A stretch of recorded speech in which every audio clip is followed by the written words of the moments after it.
ഏലത്തിന് ഞാൻ കയോലിന് അടിച്ചു കൊടുത്തു. ഏലത്തിന് നല്ല റിസൾട്ടാണ്. എന്നാ വെയിലടിച്ചു കഴിഞ്ഞാൽ ചുരുളുന്നില്ല. ഇതുണ്ട് ഇപ്പം വൈകിട്ട് വെയിൽ കഴിഞ്ഞ് നിൽക്കുന്ന നോക്കിയാൽ ഒരു പ്രശ്നമില്ല. ഇവിടെ വെള്ളം ഒരു ഇച്ചിരി കുറവുള്ള ഏരിയ ആയതുകൊണ്ട് നമുക്ക് സ്ഥിരമായിട്ട് അങ്ങനെ നനയ്ക്കാൻ പറ്റത്തില്ല. അതുകൊണ്ട് ഞാനൊന്ന് ട്രൈ ചെയ്ത് നോക്കി. ആദ്യം കുറച്ചെണ്ണത്തിന് നോക്കി, നല്ല റിസൾട്ടായിരുന്നു. അത് ഞാൻ ഇപ്പോൾ ഫുള്ളും അടിച്ചു. ഇതിപ്പോൾ കയോലിന് യൂസ് ചെയ്തിട്ട് അതുകൊണ്ട് നമുക്കിപ്പോൾ ഇവിടെ ഷെയ്ഡ് കുറവുള്ള ഏരിയയാണ്. ഷെയ്ഡ് കുറവുണ്ടെങ്കിലും നല്ല റിസൾട്ടാണ്, ഒരു പ്രശ്നവുമില്ല. നന്നായിട്ട് തന്നെ ഏലം നിൽക്കുന്നുണ്ട്. ഇത് നമുക്ക് എന്തായാലും ഇതിൻ്റെ മഴക്കാലത്തെ റിസൾട്ട് എങ്ങനെയാണെന്ന് അറിയത്തില്ല. എന്തായാലും നമ്മൾ വേനൽക്കാലത്ത് വെള്ളം നമുക്ക് സാധാരണ ഒഴിക്കുന്നതിലും നമുക്ക് കുറച്ച് മതി. ഒരു 10 ദിവസം 12 ദിവസം കൂടുമ്പോൾ ഒഴിച്ചാൽ മതി. എന്നിട്ടും ഏലം വാടുന്നില്ല.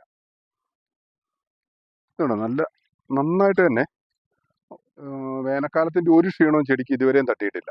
വളരെ നല്ല റിസൾട്ടാണ്.